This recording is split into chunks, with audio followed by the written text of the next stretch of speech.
Bonjour mesdames, bonjour mesdemoiselles et bonjour messieurs, soyez les bienvenus dans ce nouveau numéro de J'essaye pour vous. Et aujourd'hui, vous avez vu, j'ai arboré les couleurs de Tuatapava, puisque pour vous aujourd'hui, dans J'essaye pour vous, je vais essayer le Va'a.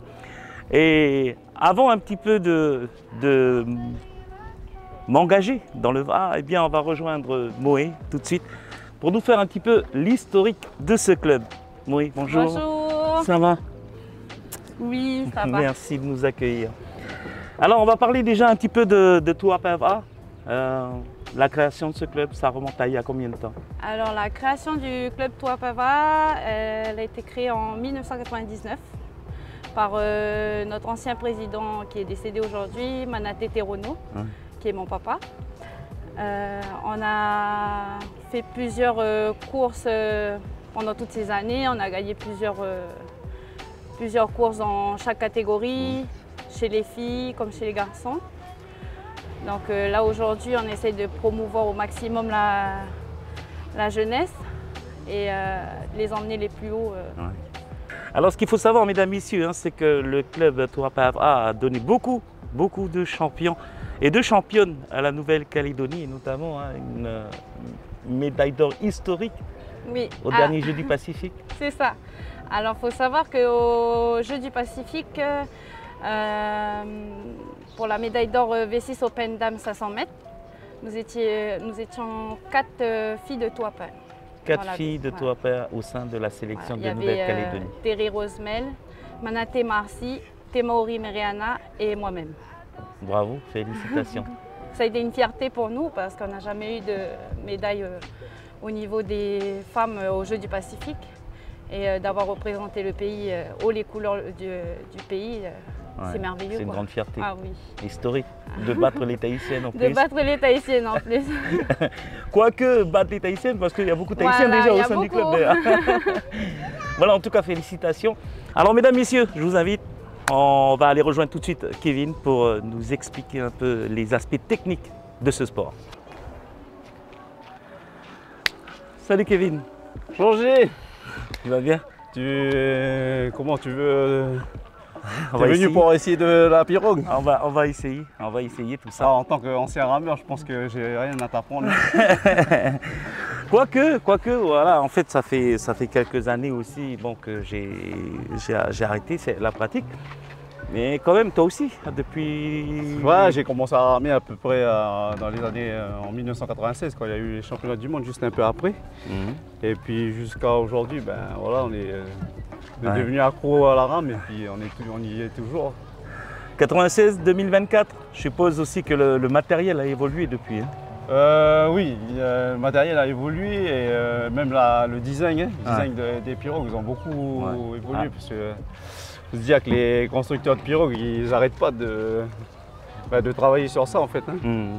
D'avoir un meilleur design pour avoir une meilleure glisse et puis toujours améliorer aussi le poids et tout ça, quoi. Il y a le matériel aussi qui a changé. On est passé à du carbone aujourd'hui, qui est beaucoup plus costaud et puis beaucoup plus rigide aussi et justement plus léger aussi. Ouais. Alors en matière de construction, on a des constructeurs locaux ici de Va'a. Oui, il y a des constructeurs de pirogues ici, mais ils travaillent plus la fibre. Et est-ce que, en ce qui concerne la confection, la forme, tout ça, est-ce qu'il y a une touche calédonienne ou on s'inspire des formes tahitiennes? En général, on s'inspire sur des coques extérieures, de Tahiti ou peut-être d'Hawaï, mais plus de Tahiti.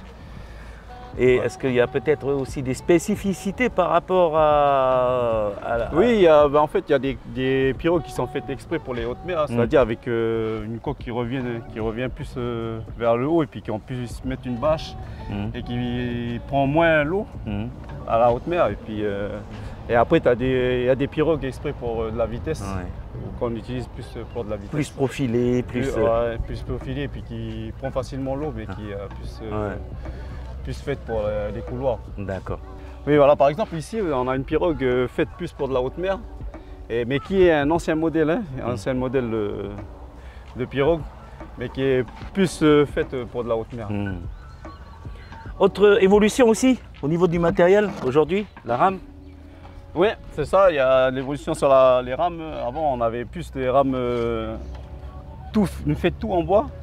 Et aujourd'hui, ben, on utilise, comme j'ai dit tout à l'heure, la matière, la carbone, qui est beaucoup plus léger et plus costaud, hein, plus rigide. Moins de casse. Et il y a beaucoup moins de casse hein, que ceux des rames en bois. En bois de l'époque. Ouais. Et en ce qui concerne la façon de ramer aussi aujourd'hui, est-ce que les techniques ont changé par rapport à tes débuts? Je dirais que oui, il y a beaucoup de choses qui ont évolué, hein, même en technique. Mais les bases elles restent en gros les mêmes hein, qu'à l'époque. La synchronisation. La synchronisation, voilà. Sinon les bases elles sont les mêmes. Après beaucoup de techniques ont évolué grâce au réseau, grâce aux jeunes qui ont apporté leur façon de glisser, leur façon de ramer. Et puis qui ont lié un peu la technique des anciens et d'aujourd'hui. Bon, moi, ce que je te propose, c'est que je me sacrifie puis qu'on passe à l'eau. Il n'y a pas de problème, c'est pas de parti. souci. On est parti avec les jeunes.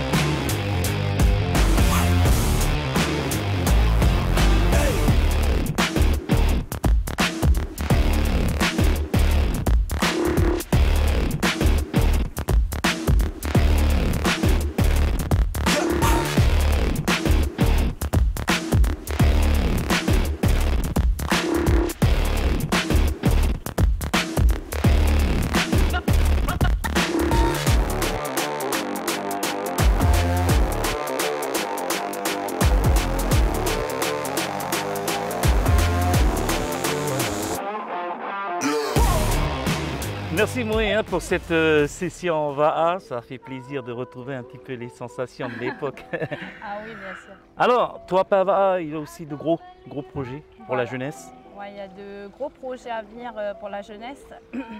Avec le bureau, on a décidé de les faire envoyer en Australie au mois de septembre. Donc, on a ouvert une cagnotte Litchi qui est sur notre page Tuapa VAA sur Facebook.